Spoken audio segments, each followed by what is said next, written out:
All right, my name is Rich Schmidt. I'm here with Ben Holland. It's June 13th, 2022. We're at Linfield University Nicholson Library. Ben, thanks so much for joining us today. You're welcome. First question to start us off is why wine? Well, I ended up into it pretty randomly. I was my first year of college, and I just finished baling hay for the season and signed up with the Kelly Temps, and they sent me onto the bottling line. I had a friend who'd been bottling for a couple weeks at Cellars, and he's like, "Hey, they give miners wine." They let us leave with low fills, and so we loved it. You know, I spent a couple weeks on the bottling line. They were coming up on harvest and asked me if I wanted to join the team, and that was 1994. And I worked a harvest, saw the international interns working 3 months on, 3 months off, and switching hemispheres, and I thought that'd be a pretty good plan. Mm-hmm. I had never heard of winemaking. Like, growing up in McMinnville, it was not something that was put to us as a career path. And so my whole family were teachers. My parents and grandparents and siblings and cousins, they were all teachers. And so I pretty much, in high school, I was planning on joining the military and was kept out because of eczema. And so my senior year, my plans changed, and I hadn't applied to any of the universities or anything, and so I ended up at community college and kind of drifting through liberal arts, psychology, English major kind of stuff. And then that first harvest in '94 kind of sparked my interest. I continued half-assed kind of going to school in '95 and '96. 96, I worked another harvest at Cellars, and midway near the end of the school year in '97, I had a good friend come to me and say, "Ben, this is ridiculous. We're both wasting our time here. We could make a good duo." And so we went one day in the spring. We hit 15 wineries he had also worked a couple harvests before with me, and so we both had a couple harvests under our belt. And we went around during the spring, hit about 15 wineries in a day, all the way from Eugene to Newburgh. And we ended up getting a lot of offers, part-time offers, and we spread ourselves around during that summer, and we both ended up picking teams. We ended up with 2 wineries basically offering us both positions and leaving it to us to pick who was going to go where. I ended up at Chehalem, and he went to Erath, and since '97, that's been what I've been doing. Tell me about the first harvest experience for you. What was the first harvest like? It was mind-blowing. The extents that we went to get the job done and the things that we were asked to do, I didn't know that people did those kinds of things. It was all the machines and all the sanitation and all of the variables that go into making a great wine. I had no idea that it was so involved. And that was happening on the scale that it was happening on all these hills around Dundee and Amity, and it had been going on for decades, and I had no idea. And how important it was also really struck me, like how significant it was to the rest of the world.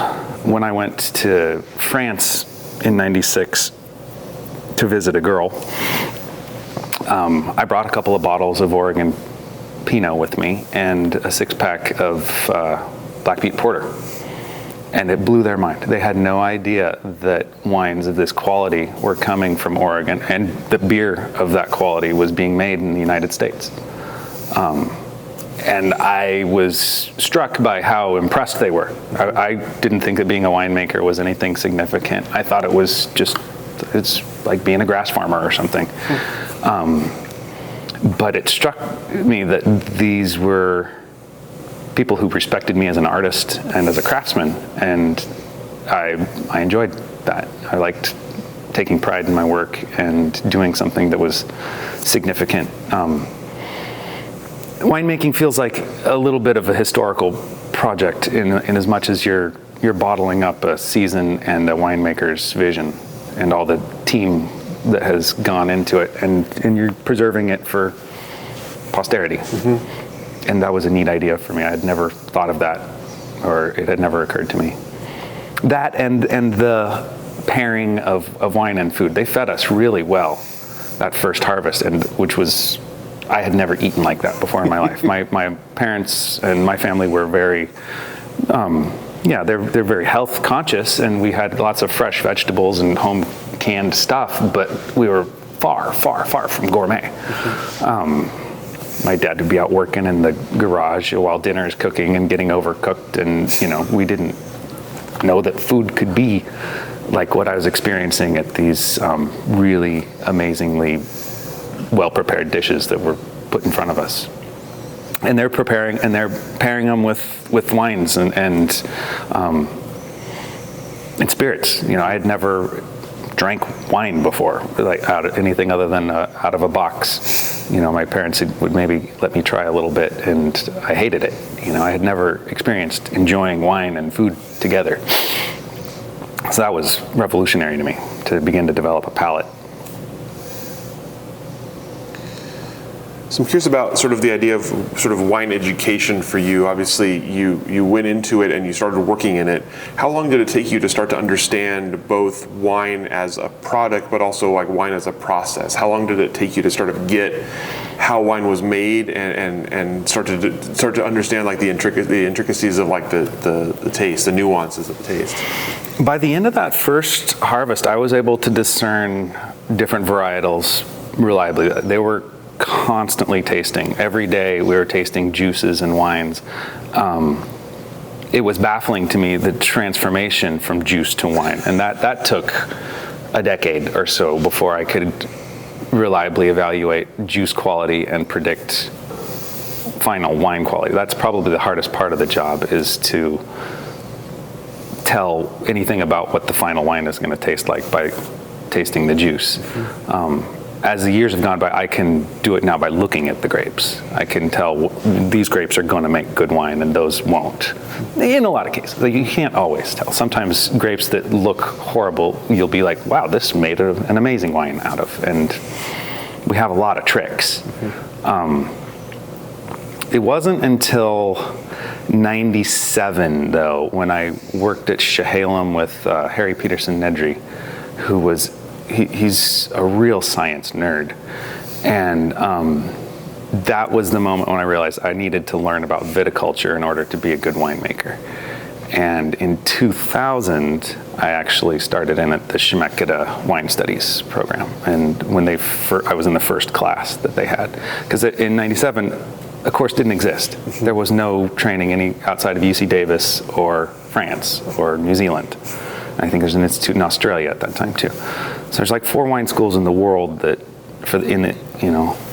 were respected and would get you a job, and I wasn't about to go to any of those at that time. I wasn't thinking about UC Davis as a realistic option because I didn't have $30,000 and I wasn't going to get a scholarship. But once the program started at Schmidt, that was a realistic option, and I jumped right on that and continued working. It was difficult to go through that. I'm taking 2 or 3 classes at a time and working full time and trying to stay afloat, because none of this work pays. It doesn't pay. Back then I was making $7-8 an hour, to drive the tractor, to clean the hoses, to mix the wines, to fill the barrels, to filter the wine, and all. It's insane the way the job works. Like, I'm doing today, 25 years later, the same job that I did when I was 18 years old. It's the same job. I'm just much better at it. They didn't hold back just because I was green. Like, they threw you at everything. Everyone did everything, from the winemaker to the greenhorn. and there wasn't any task that was too complicated or too intricate or too important. No, you need to learn how to do this. That's where I learned so many of the techniques and mechanical kinds of things, and then I would spend the evenings at class. Most of the classes were night classes. I didn't ever have day classes. It was always formatted so that people could be working. And so I would learn techniques and what to do during the day, and then learn a lot of the why at night and get my questions answered. My career has been split about evenly between the vineyard and the cellar. And in the vineyard, Spanish is crucial to having a real understanding of the techniques of what people are doing, and I didn't have that at the beginning. One of the courses I took was Spanish in the vineyard, which was very helpful. So I would get a lot of questions during the daytime, and then get my viticulture questions answered at night by the lab guys, and get a lot more technical answers. But I'd learn just as much during the day. You can tell a lot just by seeing what the people are doing. The language problem was never a problem for telling me what to do, right? There wasn't a lot of talking. It's like, today we're doing this. Your row needs to look like this when you're done with it. And if it wasn't, if I thought that I was getting it, but I wasn't, somebody would come back and tell me after a few vines and say, listen, you need to take more, or you need to go faster. You're doing too good of a job, right? You need to, don't worry about the stuff that's on the head. We're just doing the stuff on the wire. We're going to come back and get the stuff on the head in a second pass, and all of this kind of, managing of the workforce to get the job done that we're here to do. It was sometimes difficult for me because I'd be standing in front of a vine, and I know that X, Y, and Z tasks need to be done, but we're only doing X right now, and Y and Z are later, or not. It's all budgeting, and it's not your call, Ben. So there's a lot of stuff that you just have to learn, but how it works, and learn the system. It took a while, but once you get it, you get it. And I was able to keep up and be as fast as anyone on that crew. Usually by the end of it, I was the fastest, because I always felt like I had something to prove. There was a lot of machismo kind of stuff, where at the beginning nobody wanted me to be faster than them. They come in and they see me on the crew. I'm the only white guy around, and they're like, I will not be beaten by him. No matter how old and slow this guy is, he's going to work his ass off to stay ahead of me. And then after a while, as I proved myself, they would begin to let up, and everyone's working at their normal pace, and we all just kind of finished together, and it was fine. Part of the team at that point. But they were highly competitive at the beginning. It felt like the rest of the teams, several teams were like that. I would see it. Tell me about the difference from, obviously, your first experiences at Zokelblosser, going to Chehalem next. Tell me about the differences for you there, both in terms of your role and in terms of just the overall operation. What did you still have to learn when you got to Chehalem? Well, it was, in the beginning there, Zokelblosser was a pretty large-scale wine production, doing a small amount of high-end stuff. At Chehalem, it was all high-end stuff. And so you have also the clientele. Chehalem's not open to the public. And so the people that come there are there with an appointment, and they're usually highly qualified. Sometimes there was investors, or there was a lot more pressure to create the impression of quality. And I don't know that Zokelblosser was necessarily a lower quality product, right? I'm sure that everyone's best stuff is, top shelf. But they were a lot more concerned about appearance at the high-end places that I worked. And Chehalem was just one of many. I've probably been on staff at 40 or 50 wineries. I don't even have a count anymore, because it was a matter of keeping your book full. And so I would be on payroll at 8 to 9 at a time, 8 to 9. And I would get a 2-week job here and 3 days there, and they would call you maybe as little as a day before the gig, and they'd say, hey, can you come tomorrow? And if you said no once, they didn't call you anymore. So you had to be available. And there was a number of places where I would just be like, listen, I'm working for these guys already. Can you reschedule it? And sometimes they would, they would reschedule, but sometimes they wouldn't, and they just wouldn't call you anymore, and I don't work for them anymore. But usually I would be able to manage these relationships and stay on crew. Like at Argyle for a number of years, I would go in and be their night guy when they did night shift for 2 weeks out of the year. They'd be like, okay, it's time for night shift again, call our night crew. And like that's the only 2 weeks out of the year I would ever work there. It'd be for overnight, and just various different relationships. You know a guy and he's like, yeah, well, I need some help with this. And then you work into a full-time gig, or harvest would come around, and a common ploy they would use, or they would say, okay, we're hiring 5 people for harvest. Maybe someone's going to get a job at the end of it. They would dangle that possibility. It would never guarantee for anyone, and half the time a foreigner would get it. Someone from France or New Zealand. These people are good marketing. People like to go to a winery and see someone with a foreign accent working in the cellar or behind the tasting room or whatever. I got out-competed by a lot of people that were foreign that just, get out-competed. I am not sure, and I haven't pursued the claim, but I haven't met anyone from Oregon that started before me. Like, I think I'm the first McMinnville High School graduate to be in the wine industry. I haven't met anyone from Mac High that graduated before me that started before I did. And I used to be proud of that, but now it just means I'm the oldest. Changing perspective. I was a cutting edge trendsetter in the 90s, and now I'm just an old guy. Working for that many different places and for that many different kinds of, just those kinds of quick jobs here and there, or annual, like you said, annual for a couple of weeks. How do you manage expectations for all those different places? How do you kind of keep tabs on who you're working for, what the goal is, what your style's supposed to be, right, even what you're doing in a day? I've been amazed at how consistent the demands for quality are. Nobody thinks that they're low end. And even if you're making an $8 bottle of Pinot, their demands for sanitation and performance are just as stringent. They believe that they're just as stringent. And when you look at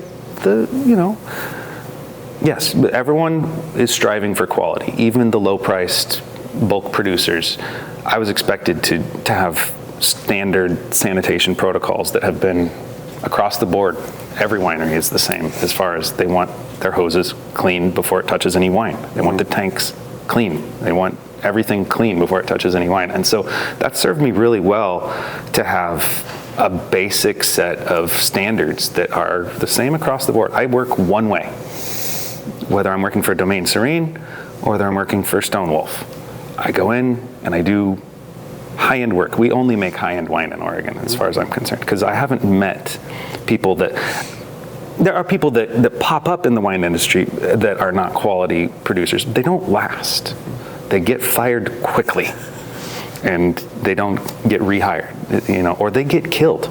There's deaths every year of operators, and I don't blame them, but that is one sure way to kill yourself, is to operate in a sloppy fashion or to kill someone else. And people don't want dangerous, low-quality operators in their facility. It's a liability, and they get them out.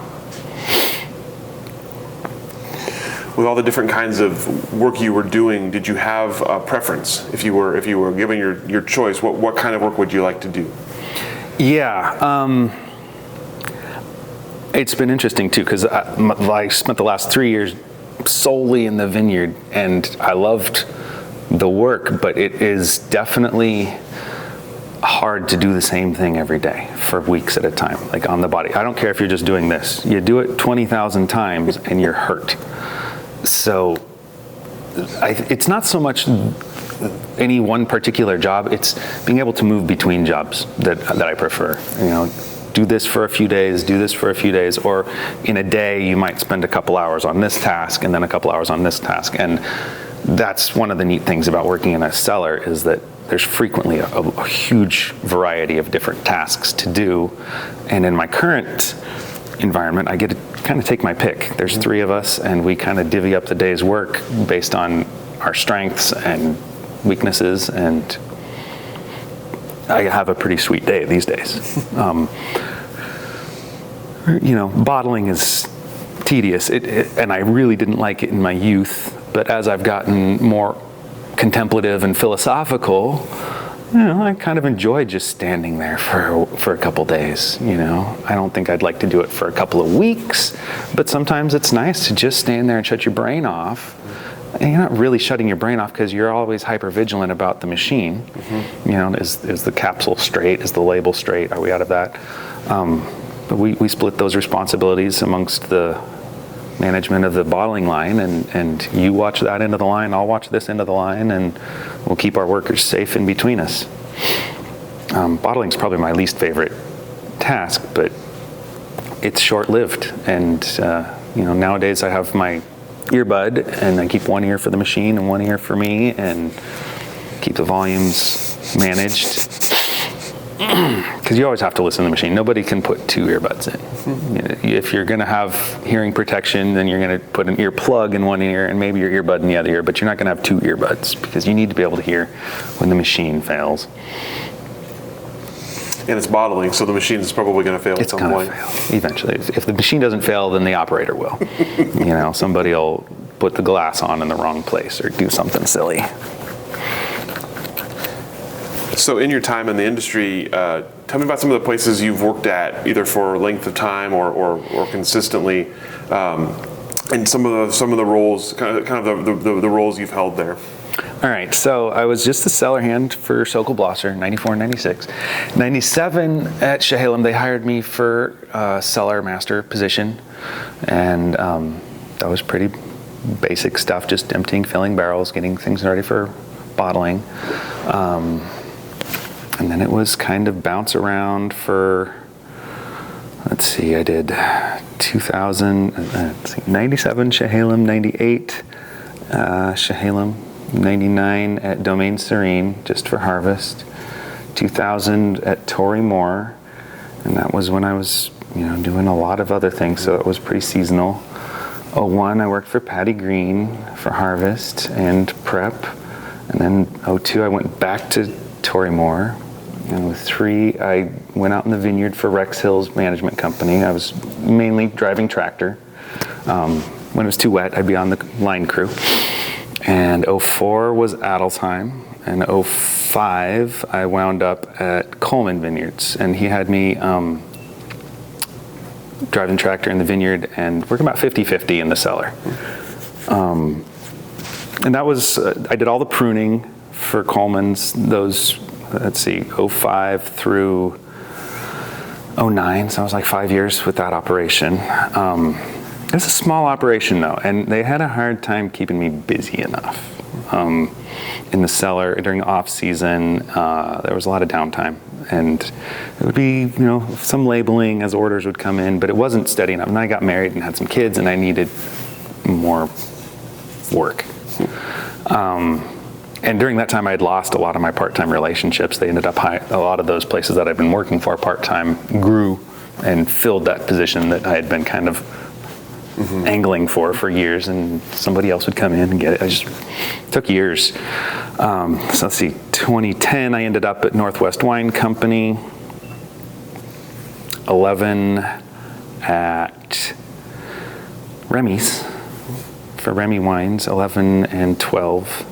Remy Wines, and then in 2013 there was a crazy project with Lady Hill where there was some sort of dispute with the owners, and they were arguing about who was going to be in production at the facility. It was the Owen Rowe facility before that, and Owen Rowe stayed in production, but Lady Hill had a whole bunch of fruit come in and process, and they had no place to do it.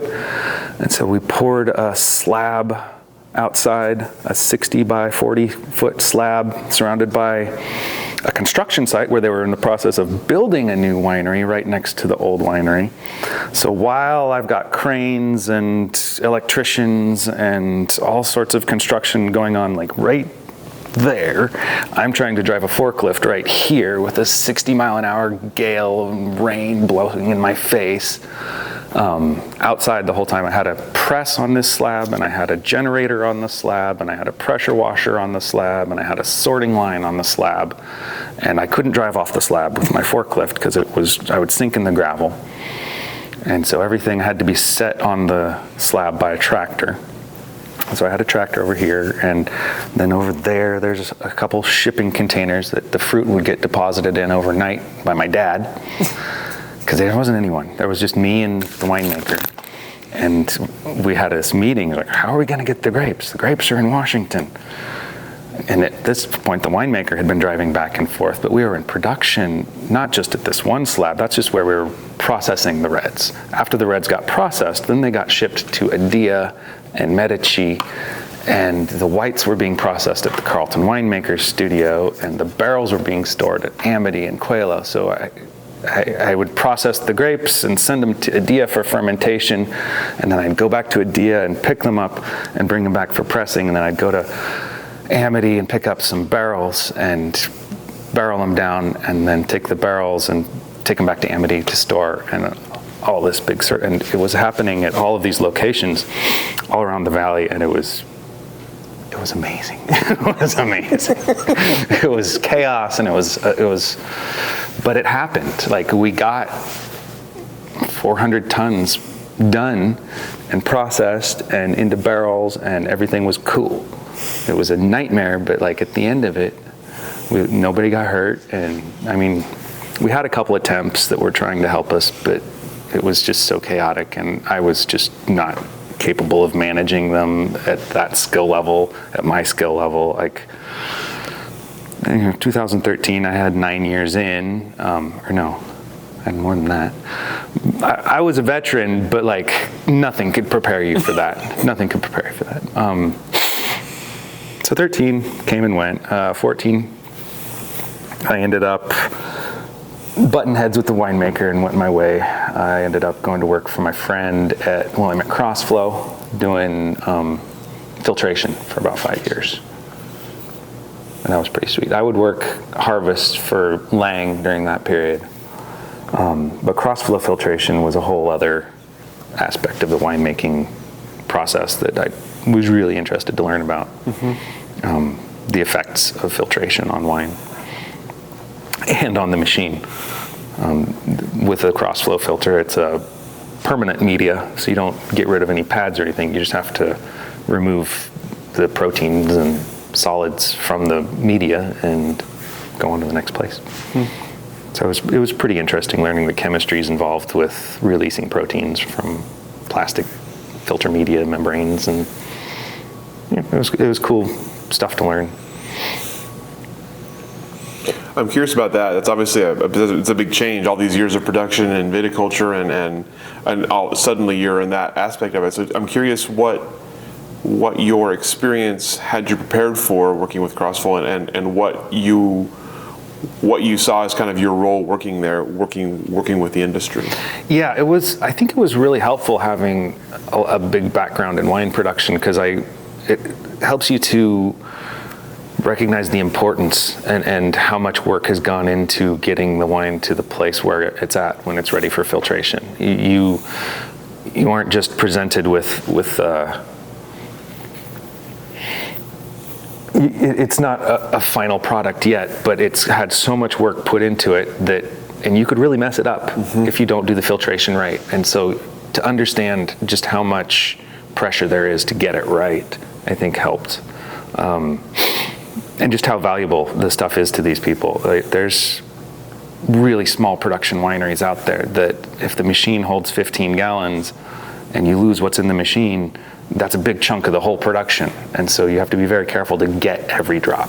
And I was like that before I went into Crossflow. People would put, that was a big part of the job, is make sure that there's no drips, make sure that nothing's leaking, make sure that you save what's left in the hose and what's left in the wand and what's left in the valve, and you don't let anything hit the floor.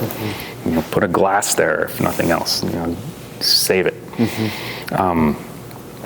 So I think that had a big role in being an effective Crossflow tech. What did you see as, were you surprised by people who were using crossflow or how they were using crossflow? Was there anything kind of surprising to you about its role in the industry? It was neat to watch it increase in popularity. Like, it was not a thing when I first started in the 90s. All filtration was pad filtration. And then when Corey started off with that machine, it was the first one around that was a mobile kind of thing. And it was neat to see it be adopted. Now I'm working in a winery and we have our own crossflow machine, and I would never go back to any other kind of filtration. It's all the other kinds of filtration are so laborious. You frequently have to make multiple passes, and they're difficult to prepare the filter pads in such a way that they don't impart any flavor. If you don't do it properly, you can make your wine taste papery, and you can really wreck a batch. Crossflow never does that. We have to be really careful to get all of our, we clean it with citric acid and stuff like that. We have to thoroughly flush it with water, but once you've flushed it out, there's no taste impact, and you're just removing solids and microbes. And it's amazing how gentle it is on the wine. There's really no impact to the wine on quality.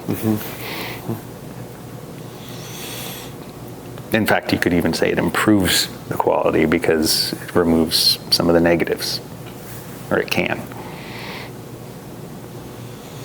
So what led you to leave there for something else? Well, working with a close friend can be difficult. I think that's all I want to say about that. It was time to go. We did it. We had a great run, and it was time to go. I ended up moving on to Patton Valley, and then Results Partners back into the vineyard, and now I'm at Left Coast. And so at Left Coast now, or at Patton Valley before, was it back to kind of the hybrid role, or was it more of a set role? It's been pretty set in the cellar now.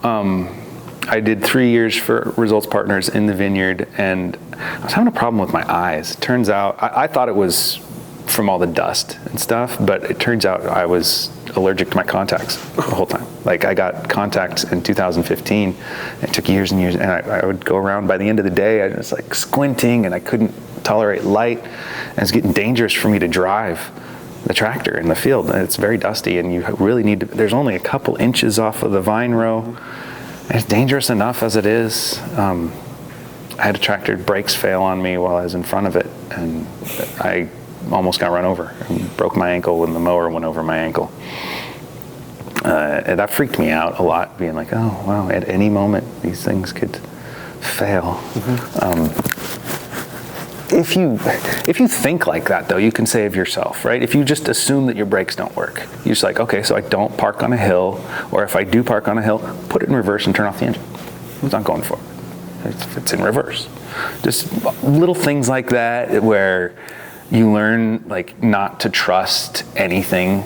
You just have to do the thing that makes it so that it can't fail, so that way you don't go underneath the thing that's lifted way up in the air, because the hydraulics will fail, and if it's up in the air and you got to go underneath it, set a ladder or a freaking stack of pallets or something underneath it that's taller than you, so that you won't be crushed when it does fail, because eventually everything fails. Every hose is about to break. You never know when. Every bottle is about to break. We used recycled glass at Amity when I worked there summer of '99, and we were labeling it, and they had this ancient labeling machine that used hot glue and a series of gears, and it would roll the bottle on its side. You set the thing in there, and it goes clank between a couple of brass rollers. And sometimes you'd set it in there, and the bottle would just shatter, just with the lightest touch, because it had been recycled, and you don't know what's happened to it before you get it. And the machine would, it had hot glue on the bottom of it, and now it's got hot glue and glass shards and wine. And so the wine cools off the glue and makes it get hard and flip all over the gears. And now it's full of glass shards, and it's spinning, and it's hot. And the only thing that takes it off is like xylene or super, toxic chemicals, and it's hot. And so you've got to scrape it off with this razor blade and sit here with xylene in your gloves, and it's summer, and the fumes and the locals in Amity are there as your co-workers. And there was a big meth problem in Amity. And so I've got this tweaker over here, his abused girlfriend over here. They're going at it in the background. I've got to get the glass shards out of the machine. It was brutal. The 90s in Amity were tough. And that's your workforce, is the product of a neglected education and social safety net system. Like, these are your people. So how do you grow them up? Like, you've got to hunt out the special ones, and that's what I feel like happened with me. Is somebody looked on the Kelly template and said, "Oh, hey, there's one. There's a knot dummy. Let's grab him," because there weren't a lot of people around. All the best and brightest from Mac High, get the hell out of McMinnville. If you've got, unless there's something wrong, right? Unless you've got an injury or emotional trauma or something goes wrong in your life, you leave. There's a lot of people that were a lot of questionable workforce, let's just put it that way, it's always a challenge for a winemaker, because the winemakers would come in. These are talented people from around the world that are coming here to practice their craft, and they're like, okay, who am I going to get to help me? And like, oh shit, there's nobody. It's kind of tough. Well, here's about we talked about your skill set already, and obviously you've worked a lot of places, a lot of different roles. Tell me about what you were sort of looking for at this point. Now that you've done it all, you're coming out of Crossville. What were you looking for as you kind of took the next step? Were you looking for something specific? Really, just kind of stability. Like, now that I've gotten the training and skill set I needed to be able to walk the walk, it's crazy. I spent the first 10 years, pretty aware that I didn't know what I needed to know. Then after about 10 years in, you start thinking, okay, I'm competent.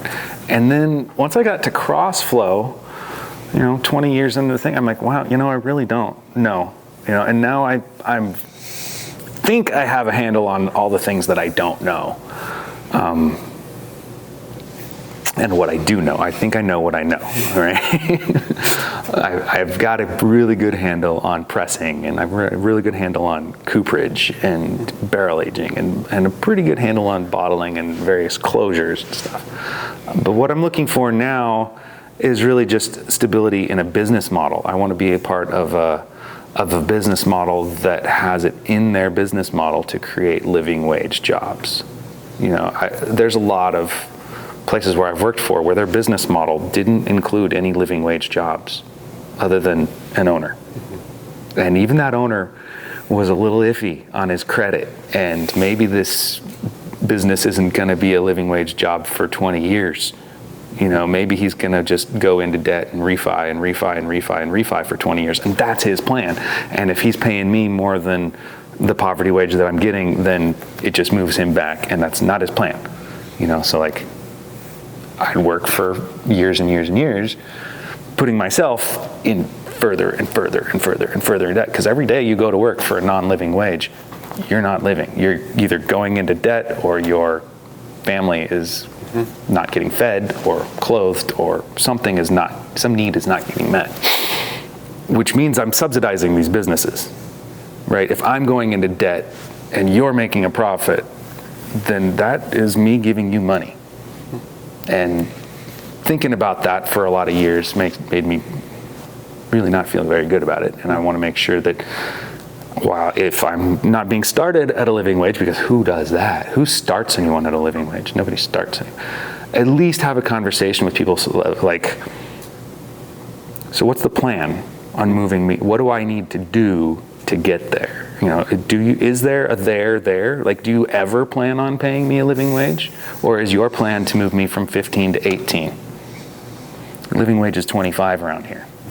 That's a big freaking difference. And like, you can give me $1.50 raise, and that's a pretty big raise in the wine industry. Usually it's a quarter quarter a year just to keep you coming back.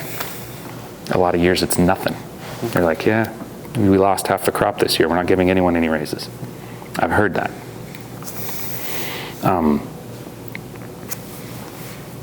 Not getting a raise when you're fighting inflation and you're already substandard it's a slap in the face. Most workers don't see it that way. Most workers say, you don't like it, go get a different job. This is a good job. In the vineyard, they work 6 days a week. They don't get overtime. They do 10-hour days. 60 hours a week is 20 hours that would be overtime pay, and it's not. So you have to work 60 hours to get what somebody else would make in 50. Is how it works out. And it's just not fair, and it's the hardest part of the job. Most of what I do is the hardest part of the job. Lifting barrels is not easy.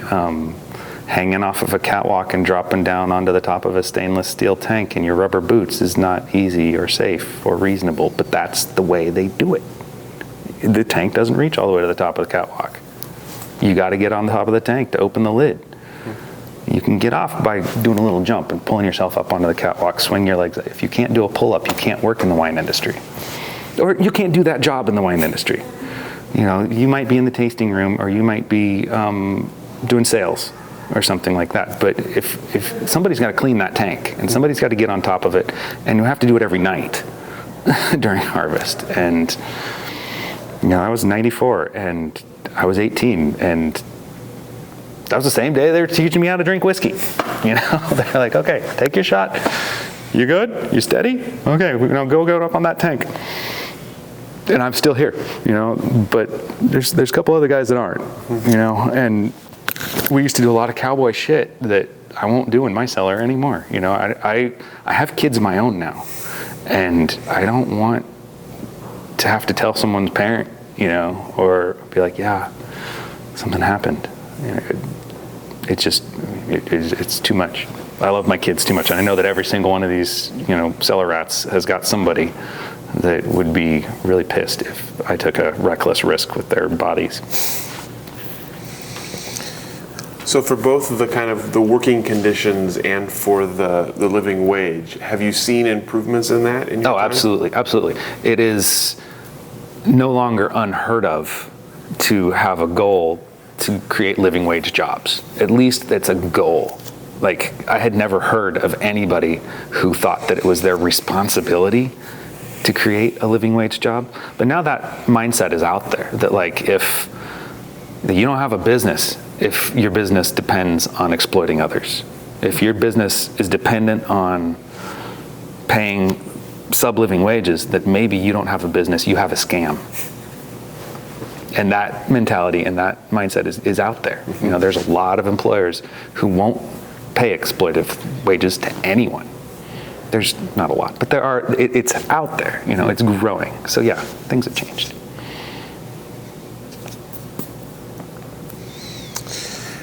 So I'm curious now, you mentioned you're at Left Coast Cellars.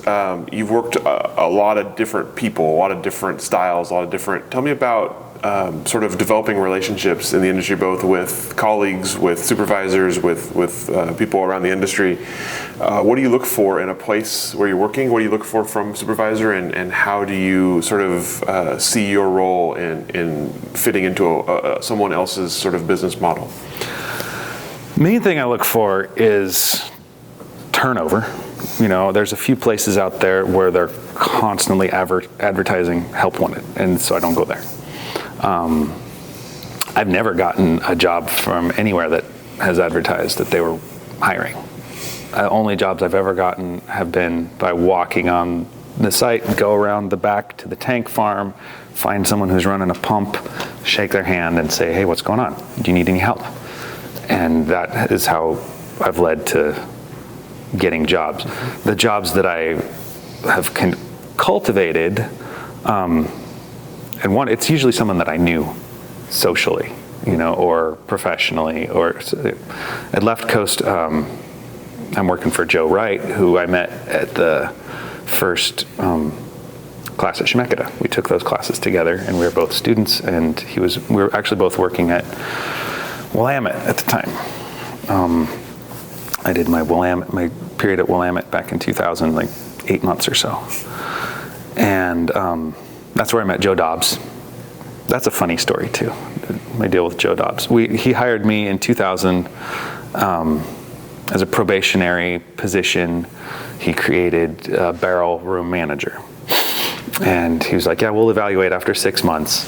6 months came and went, and I'm like, hey, how about my review? We're gonna continue this? And August comes around, he's like, no, not gonna continue this position, bye. And so I go the very next day, I went to Tory Moore, and winemaker there, Bob McRitchie, hired me. He's like, oh yeah, we need someone right now. Started me up right then. And 2 weeks later, Bob McRitchie comes to me and says, Ben, I'm going to be a professor at North Carolina University somewhere, and new winemaker is going to be Joe Dobbs. Joe comes in, and he's like, man, okay. Clean slate, there's a whole new operation, a smaller production, and I need you to do a especially good job because I'm gonna start my new label and you're gonna be keeping track of my wines for me here at Tory Moore. So went to work with Joe Dobbs again after he had just fired me a couple weeks earlier. That was kind of fun. But we had a great time. You know, I never had a problem with Joe. Like, it was a bad fit or whatever at Willamette. I don't know if it was him, if it was me, whatever. We had a great relationship at Tory Moore, and then I really wanted to learn from Patty Green, because that was the whole reason I went to Tory Moore. I was surprised to see Bob McRitchie when I showed up at Tory Moore. I thought it was Patty Green's place. Apparently she had moved on, started her own label that year. So I'm like, okay, well, let me go and pick her brain. And so I went to work for Patty in 01. I don't know what made me decide it was a good idea to go back to Tory Moore in 02. Because by that time, things were really getting crazy with them in that facility. They were outgrowing it, and it was a circus. And the new winemaker was a pup, and he didn't have a lot of. I don't know if he felt threatened by me or what. But he didn't want me around there, and he was probably pretty smart, because he probably wouldn't have that job if I was still there. I ended up having a minor ding on a forklift. Like I think I hit a tent pole with the ears of the forks, because we were doing harvest under a tent on 8th Street. Which is totally illegal. We'd like actually take the manhole cover off and put a grate over it to like send the grapes down. The city would get so pissed. And I ended up leaving during a harvest, October. He took me off the forklift and it's like, okay, you're grounded. Like, oh, I'm not useful anymore. And Rob Stewart was doing his first year that year at Big Fire, and he only had one other dude, because harvest was so late that year.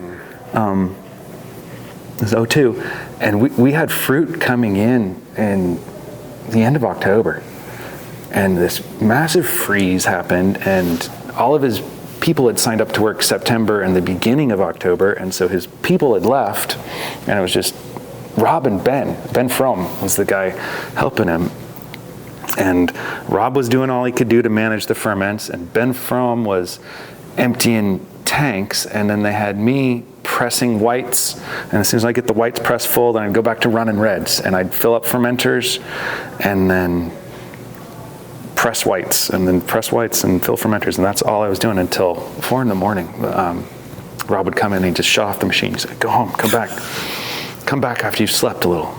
I'd come back at 7 a.m. He's like, don't even hose it off. We're gonna just keep grape juice on it. We're gonna put grape juice on it in 3 hours. Don't even freaking worry about it. We're gonna run this machine. The bearing's starting to squeal and the machine's howling, just howling so loud. You could hear it across town. So loud. He's like, don't worry about it. Just keep it wet with juice. Just keep juice on the thing and run it till it quits. We don't have another machine. There's no other option. Just run it.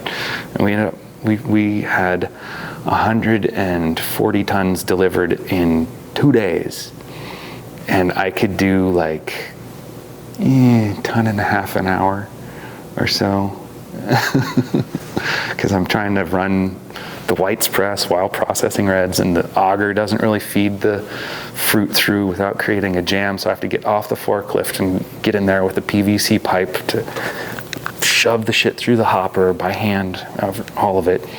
Once in a while the PVC pipe gets caught in there, comes back and punches me in the face. 3 a.m. After a while I got smart and put a little piece of foam over the end of the pipe so that at least it wouldn't cut me when it punched me in the face. That was a rough year. That was a really rough year. It's October 31st and we're running Pinot Gris. We had it just stacked in that breezeway between the 2 buildings at Big Fire. He's got that weigh house and then there's that breezeway. It was just packed solid with dozens and dozens of tons of Pinot Gris. Yeah, but it kept for days because it was sub-freezing outside. The fruit stayed fresh 4 or 5 days, just running it. I'm curious about sort of the larger sort of ramifications of that, of the idea of you spend all this time preparing for each year's harvest, and then it just sort of happens, and it happens how it's going to happen, and you have very little control over it. So tell me about, did you ever have anything go according to plan, or is it every year kind of a seat of your pants, make it up as you go along? You know, every year is quite unique, you know, whether it's because of this, I haven't counted it up, but I think it's something like 12 out of my 25 harvests were the first harvest in that facility.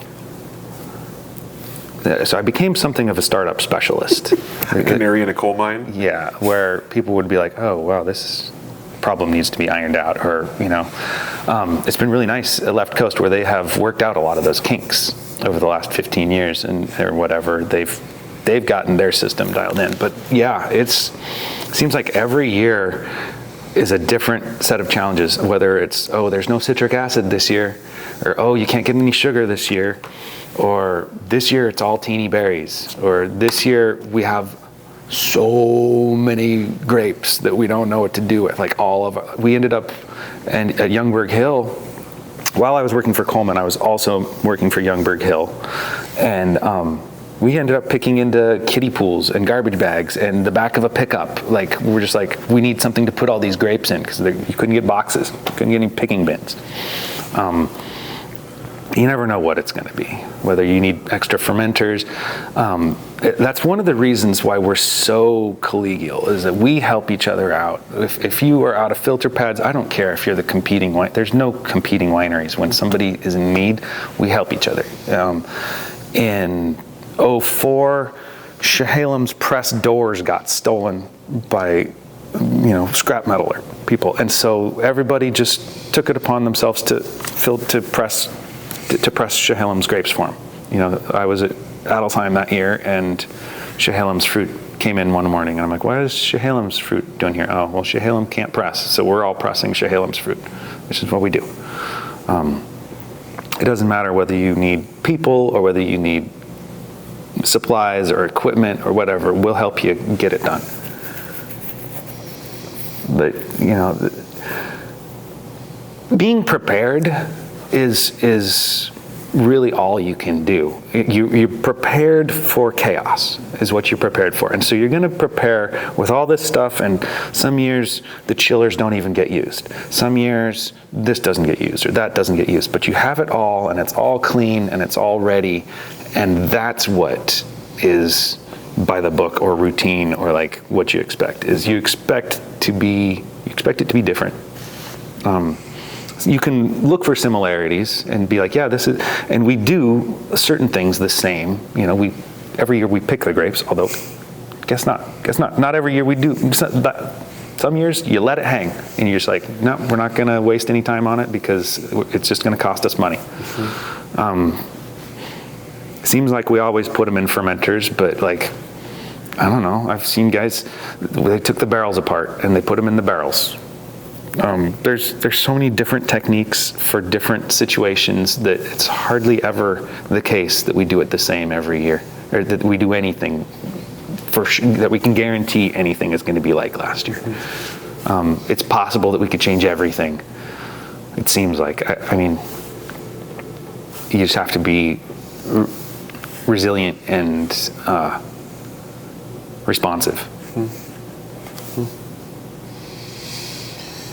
Well, you mentioned not every year grapes get picked. Obviously, 2020, a year where not all the grapes got picked. Yeah. Tell me about your experiences in 2020 and what you were working on at that point, and kind of your reaction and changes you had to make, both pandemic related and obviously 2020 harvest related.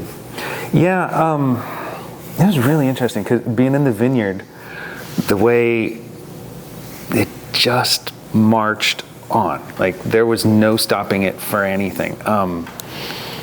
Now that might have been a little bit of my own personal mindset and the teams that I was with, because I did get some feedback later that said during that heat wave I was the only one irrigating because I was operating at night, and they're like, no one else was geared up to operate at night. You were the only one in the whole system who thought of that. I'm like, yeah, well, I wasn't going out 120 degrees, no freaking way. I have headlamps for this. So I was operating irrigation.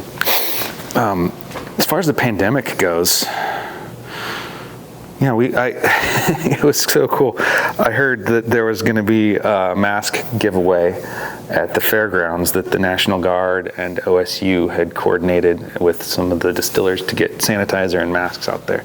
And I saw a line of cars, and I'm like, okay, well, I better go do that. And they're like, well, how many people are in your company? I'm like, oh, well, I work for RP. There's 300 of us. And so they just put 2,000 masks in the back of my truck. It might have been 10,000. I don't know. It's like 2 huge cases of masks, cases of sanitizer. I'm like, really? And like, yeah, they had us hooked up. And so I went to headquarters and rolled into headquarters with all this shit in the back of my truck. They hadn't even heard about the handout at headquarters. Nobody knew anything. They're like, where'd you get all this? I'm like, National Guard, baby. They hooked us up. And so that was enough for us to get through a long time, and all the crews were able to be masked up and everything, just because I happened to hear about a random giveaway. It was crazy. They didn't ask any questions or anything. They're just like, what, 300 people? There you go. Fucking mask them all up.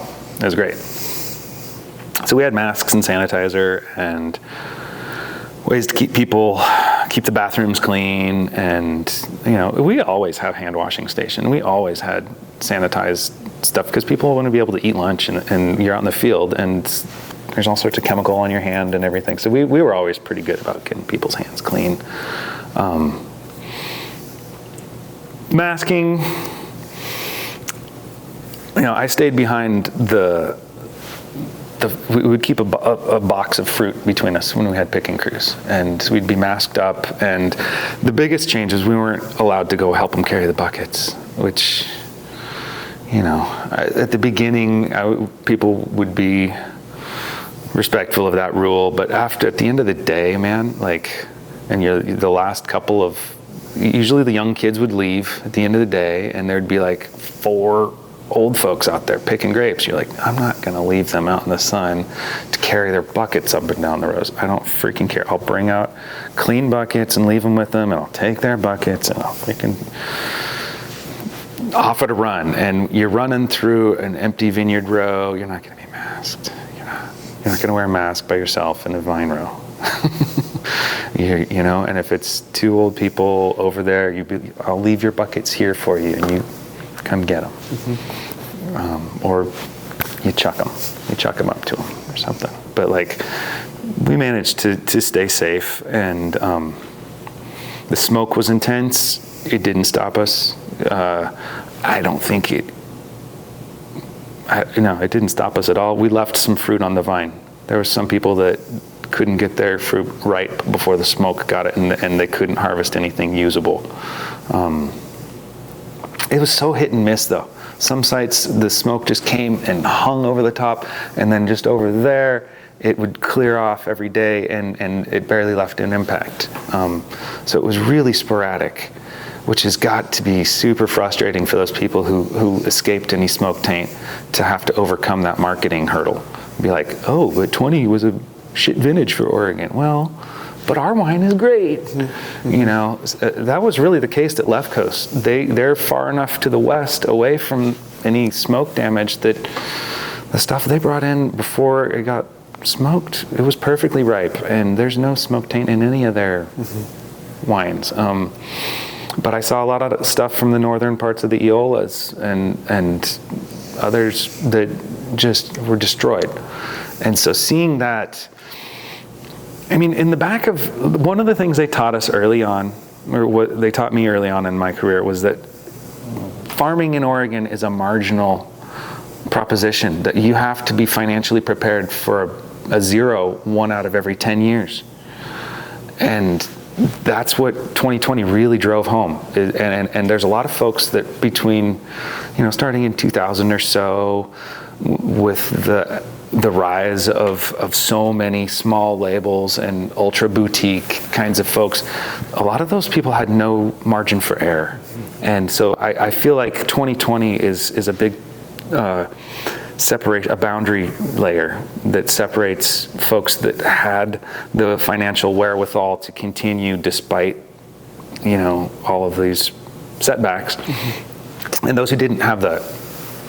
And so there's probably going to be a lot of brands disappearing over the next 18 months or so as the ramifications from losing an entire vintage worth of sales. Now, you can be resourceful and scramble and pick up, a few hundred cases here and a few hundred cases there, and keep your brand alive. And that's where the art of the negociant comes in. Find some good wine to mix with your bad wine to make a sellable wine, and live to fight another day. You might lose your vineyard designation. You might lose your appellation designation. You might even lose your vintage designation. But you'll be able to make a product that is non-vintage, non-vineyard, non-appellation, but it's good enough to sell, and it keeps you going.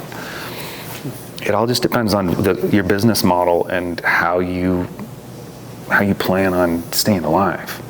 And honestly, I'm really, really fortunate to be able to have made a career out of this and not have to worry about any of that. I've never had my own brand, and I came close. In 2005, instead of a raise, I was given a ton of grapes. And I almost bonded up and started a brand and tried to sell it legit. And after I thought about it for a while, I'm like, here's the startup costs, and I do it every year. And like, what's my skill set? Am I really that? I'm not an organizational bureaucrat. I'm not that kind of person. I'm not an accountant. I'm not a paperwork person. I don't like paperwork at all. That's not my thing. And I know that I wouldn't be good at running that kind of business, and so I just, sold it to friends and family on the side, under the table, and people made donations to it was right about the same time I had my first baby, and they're like, oh, yeah, this guy needs money. I like wine as a fundraiser for babies. I think that's great. Yeah. Well, don't tell the OLCC. I'm sure the statute's over at this point. Yeah. I don't think they can come get you. So you talked earlier about the collegiality of the industry, and the not even, like you say, not even a question asked. We're just going to help. We're going to help if you need. Yeah. In the time you've been in the industry, have you seen that change, or have other parts of the industry that you kind of got to know changed? What are the biggest changes in the past 20 years of Oregon wine? Maybe it's changed. I've heard people say that it's changed, but I think that's the lower level guys who've never really had a chance to call on it. They think that so-and-so is the competition because they've never needed so-and-so to help them. They're just like, oh, well, so-and-so is selling more for more money than we are, and so they must be our competition. But they don't know that if they were to ever really need it, that supposed competitor would be right there. I don't think it's really changed. I think that there's been a lot more people coming in, and so they don't know what they're coming into. But I don't think that changes what they're coming into, right? Like when they have a problem, they'll be surprised to learn. They think that they're all alone, but they're not alone. I think that's that's the biggest difference. Is there's a whole bunch more people out here that have no idea how much support there really is for them. So what does the industry look like to you now compared to when you got started? Now it's beginning to fulfill the promises that were made in the 90s. Like, the year I started in 94 was the year Archery Summit broke ground and the year Domaine Drouin broke ground. And those were watershed moments when big French investment starts coming here, a house with centuries of history starts coming here, when big Napa development starts coming here. The people who had come in the 80s were hoping that would happen.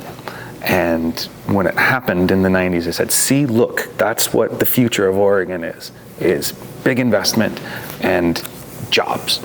And you, as an 18-year-old, should pay attention to this, is what I was told. You should pay attention to this, and you should take advantage of it. And if you work hard, there's opportunity. And it was maybe oversold to me. Roland Souls told me, 10 years before you can make a living in the wine industry. It's all it's going to, you better be ready to be poor for 10 years. Well, I'm 25 years in, and I'm still not making much of a living. You know, it's pretty tough. So it might have been oversold, and it's taking longer to get the level of investment that you would hope. But who would have predicted that the future would be this way? You know, we've had a lot of unpredictables, and if you graph it, it's a pretty steady increase in number of jobs and in the amount of revenues generated by the wine industry for the state. So it's going about what I expected. Maybe not my wildest, most optimistic hopes, but you know, this is probably a pretty realistic growth curve for an industry that is sustainable. I'm sure there's been little spikes and peaks of indie wine brands, but if you look, and it's been crazy too, even some of the mainstays like Willamette Valley Vineyards, if you look at their production levels, they've oscillated wildly. You know, I think they're just now getting back to production levels that they had in 2000. And maybe not even quite that high. I think in 2000 they were over 350,000 cases, and they slashed it to less than 100,000 in the 08-09 recession. So things fluctuate wildly, but the brands remain. You know, Willamette Valley Vineyard is still standing. Sokol Blosser is still standing. They're not going out of business anytime soon. They might make more or less money in this year or that year. They might lose a little money this year. But those vineyards are going to be there for centuries. And someone's going to figure out a way to make it pay. One way or another. It's all too big to fail, right? The banks have loaned them too much money to walk away from it. And so it might be the banks owning it all at the end of the day, because it's been mismanaged by this guy or mismanaged by that guy. But somebody's going to get their money out of that, and they're going to count on technicians like me to do it. This was kind of what was impressive to me as you were kind of going down the rundown of the places you've worked. Those places are all still here. Like, all those brands still exist. All those buildings are still here. It's amazing. I don't think I've worked for anybody that's out of business now that I think about it. That's pretty incredible. What do you think? Yeah. Well, because I made it my goal when I started off, when we, in 97, and Corey and I looked at all those wineries we were going to stop at in one day. We hit 15 in a day. We selected those pretty carefully, and we had a strategy of, let's only work for places that would be considered high-end. You know, we'd both done a couple of vintage at Sokol Blosser, and I'm like, you know, that's a little marginal, and we have to develop ourselves as a brand.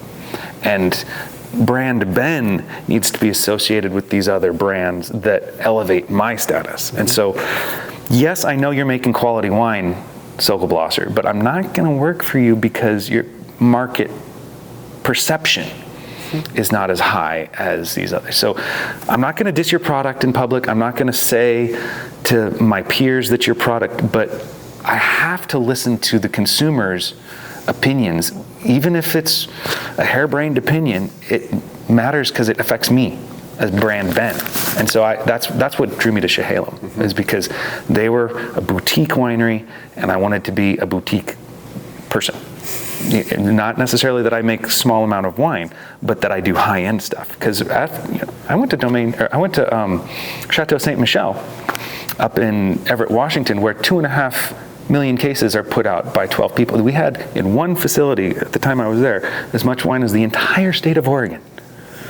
But I wanted to be a part of that because, one, it's a union operation, and that was another crazy story too. I just go to my fiance at the time, it was 2003, and I'm like, hey, I'm starving to death here in the Willamette Valley. Anywhere I can work in the world and make more money than here. I can work anywhere in the world making wine. Any country, any state, where do you want to go?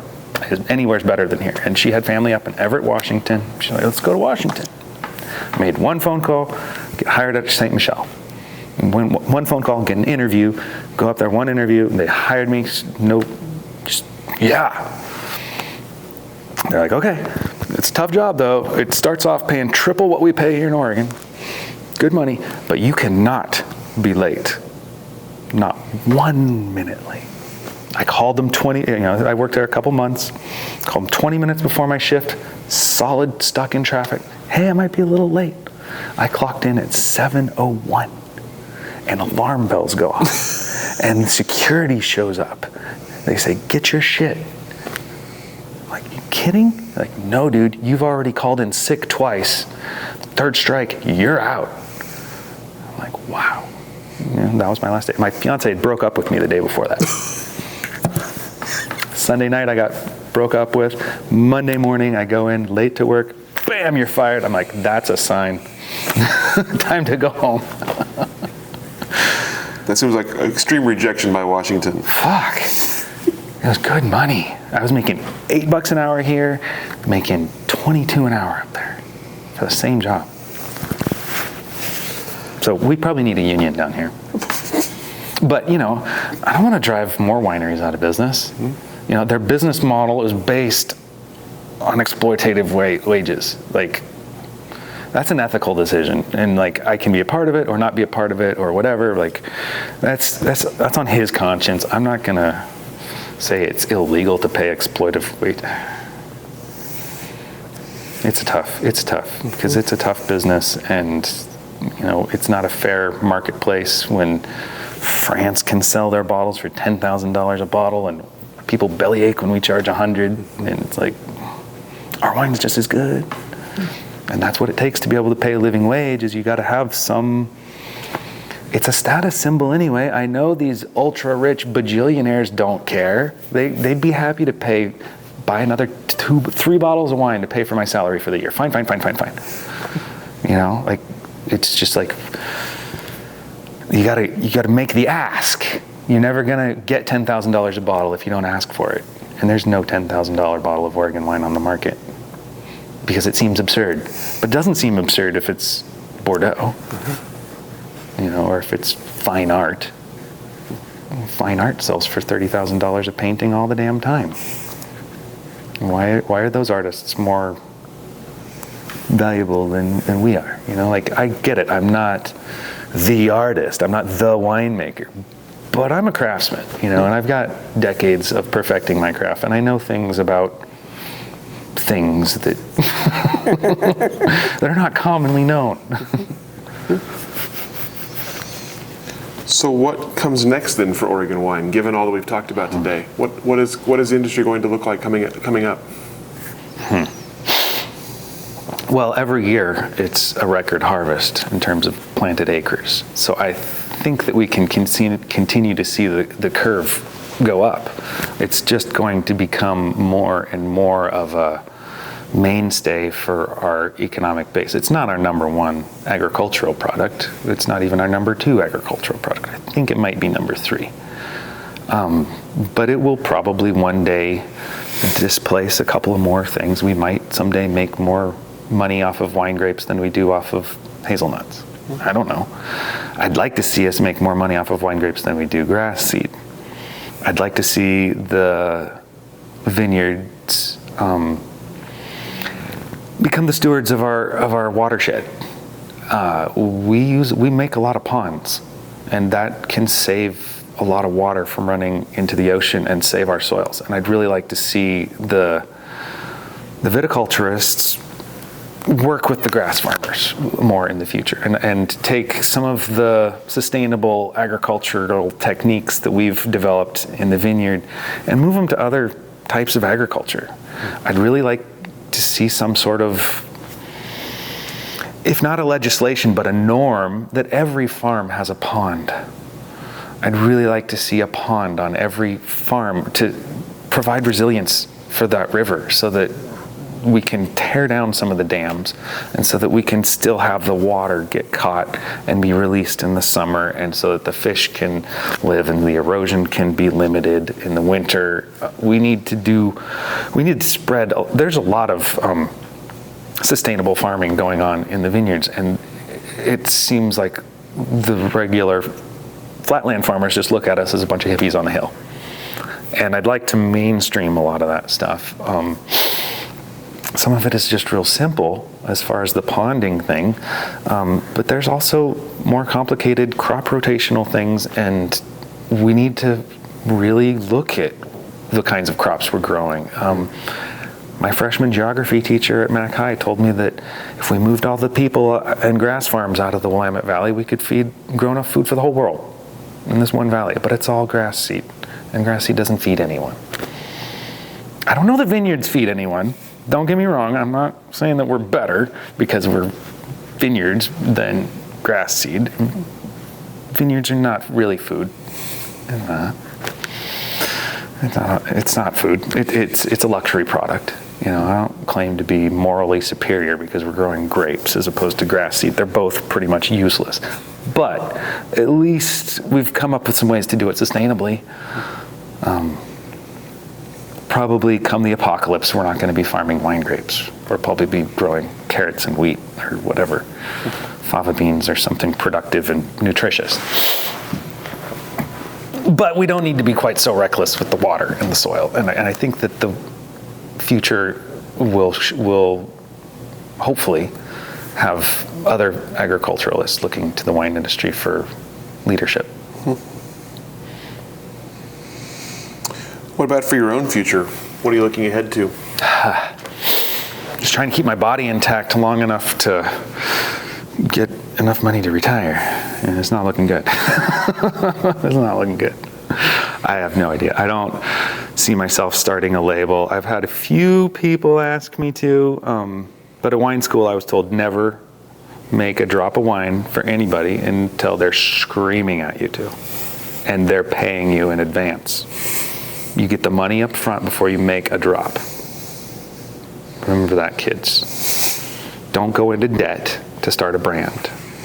Some people are quietly asking me to make them some wine, but until they put money in my hands and say, do it now, brother, I'm not doing anything like that. I'll probably just, keep doing my thing day by day. I don't have very good plans. My plan is to just keep making wine, and hopefully they'll pay me more and more over time, and I can keep a roof over my head. I told my wife I was not going to be a rich man ever, and if you're going to marry me, you're going to probably be looking at a life of what you see is what you get. So I'll drive a 20-year-old car and live in a rental. That's probably my life. But I love what I do every day, so I love it. I come home, I leave work, and I'm reluctant to leave, and I'm excited to go, and love it while I'm there. They send me home with cases of wine and bottling, so it's okay. Once in a while I get a fancy dinner, fancy lunch, something, I get to go to wine festivals once in a while or do something. There's a lot of side perks that make it a reasonably okay life. They sent me to New Zealand once. I get to do a lot of the things that rich people get to do. I just don't have to deal with any of the hassles. All that pesky money. I think that's good. All right. It's all the questions that I have for you. Anything I didn't ask that I should have? Anything we didn't cover that you'd like to cover? I think I got it. All right. Excellent. Thank you so much for your time, for coming and joining us and sharing your stories with us, and we'll let you off the hook. All right, you're welcome. Thank you.